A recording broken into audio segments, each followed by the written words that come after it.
most intangible assets, security and law and order. Today, economies are driven by these intangible assets. If you tackle it aggressively, invest in your human capital, which is very low, 168 today, Nigerians are uneducated. You need to invest in it. The more money you put in education, the greater your economy. You open that up, and then you deal with the issue of your most critical infrastructure, power. Nigeria is a country of 200 million people generating only 4,000 megawatts of electricity, when South Africa is generating 50,000 and yet declaring this. So these are critical areas you must invest. Intangible assets, two of them, security. Number two, law, to have a regulatory environment to attract investors. Then education, and you put your money in power. You turn the country around. Nigeria as a country, please, Nigeria as a country, in 2021, our total export, a country of 200 million people with a land size of 923,000 square, our total export, using the rate of exchange today, is about $30 billion for 200 million people, including oil. Compare it with a country like Vietnam, 100 million people, half of our population, living in 331 square kilometers of land. A third of our land, their total export last year, without oil, 312 billion. So a country of 100 million people, you could do 10% of their export. You need to manufacture and export and earn dollars to stabilize Naira. You cannot build on a faulty foundation. Tell me why Nigeria cannot have state police. We have security problem. Masari in Katsina had just said a few days ago that the entire Katsina state have about 5,000 policemen, that in some stations you have 30 police with 10 guns. What a country. Why can't we have state police and let everybody police the state, give the governors power to police their state and hold them responsible? That's number one. What is federal government doing with the education? Why are they controlling education? Every state should be able to deal with their education. If you want to educate your people, we will support you, and you do that. So we need to restructure this foundation and make it more productive, competitive for the entire country. For me, I remain eternally grateful to you for what you did for me to be here and everything. Our topic today is democratic transition in the 21st century Nigeria, 2023 and beyond.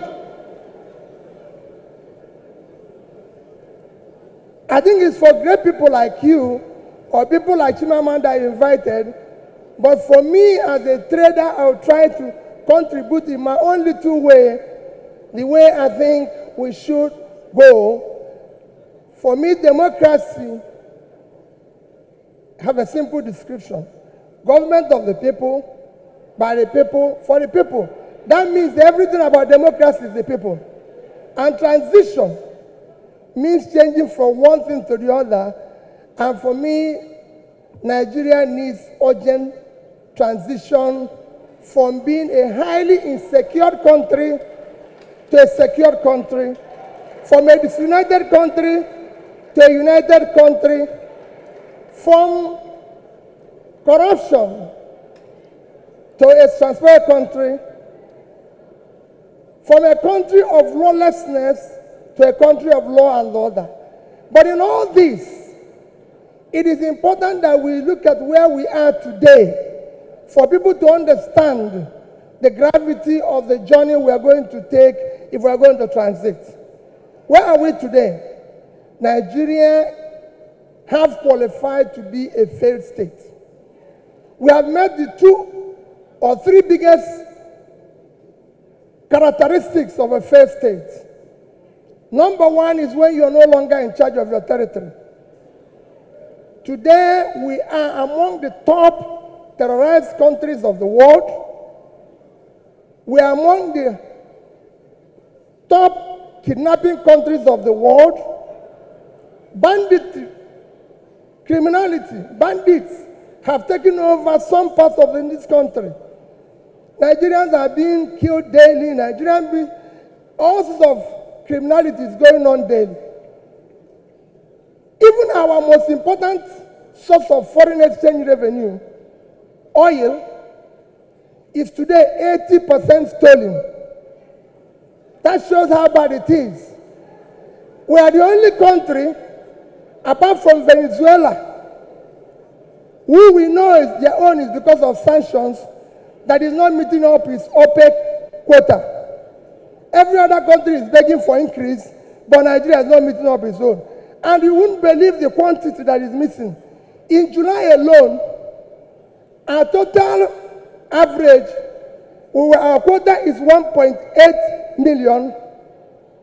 In July, our total average was 1,083,000 barrels a day. That means that in July, we lost 707,000 barrels per day.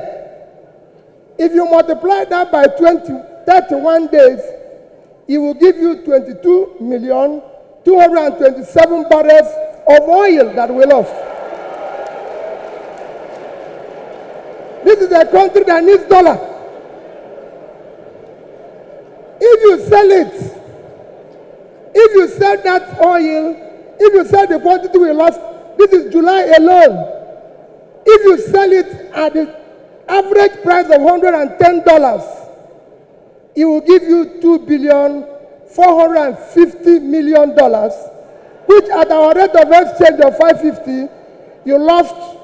If you use 550, because I used an average of 550, you've lost 1,344,700,000,000 naira. That is your country. That's what you lost in 1 month because of stealing. It is important that we know this. Number two item to show that we are a failed state is that you are no longer in control of your economy. Your economy today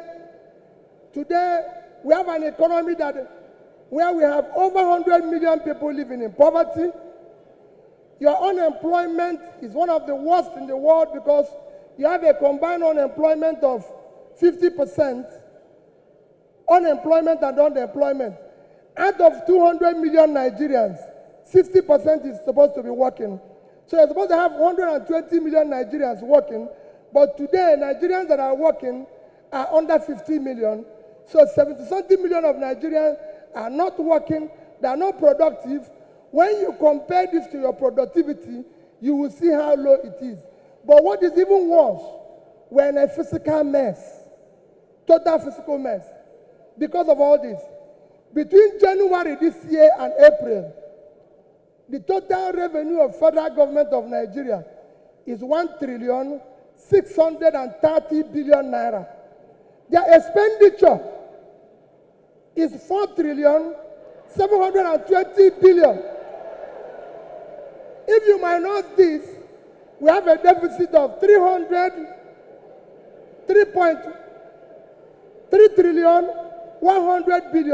That shows almost 20% to almost 200% is the deficit. And this is the crisis you face. How did we come here? It's a cumulative effect of leadership failure over the years. Because it's 10%, I'll stop here, I would have talked about power.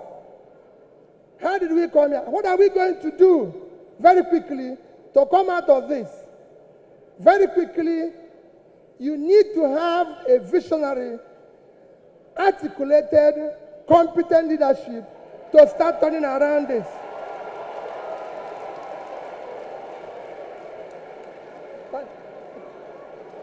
So next year, the time is up. I'll take it that next year, the election you're going to have next year will not be about, remember, it is not about tribe, no religion, not connection, not entitlement. It must be election about character, competence, capacity, and commitment to deliver.